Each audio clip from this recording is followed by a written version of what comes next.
చూస్తున్నారు మీరు మీ జిల్లాలో ముగ్గురు మునగాళ్ళలాగా పోజులు కొడుతూ తిరుగుతూ ఉంటారు. ఒక ఆయన బాంబులను తిరుగుతున్నాడు. ఆ బాంబులు పోయిన దీపావళి కన్నాడు ఇప్పటిదాకా పేలట్లేదు. ఆయన పేరు అందుకే పొంగులేటి కాదు బాంబులేట్ అయిపోయింది పాపం.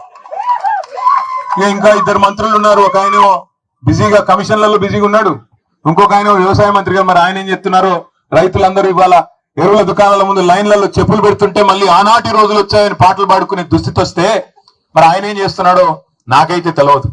2 లక్షల టన్నుల ఎరువులు ఇవాళ కొరత రాష్ట్రంలో ఉన్నమాట వాస్తవం.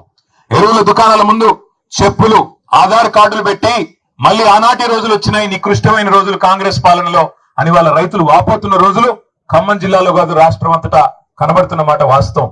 అందుకే నేను అనేది, మనం ఓటేసేటప్పుడు ఆలోచించుకుని ఓటేస్తే తప్పకుండా మనకి సరైన నాయకత్వం ఉంటే లాభం జరుగుతుంది తప్ప ఎవరిని పడితే వాళ్ళని గెలిపిస్తాం, వాళ్ళు ఆ రోజు చెప్పిన మాటలని మోసపోతామంటే తర్వాత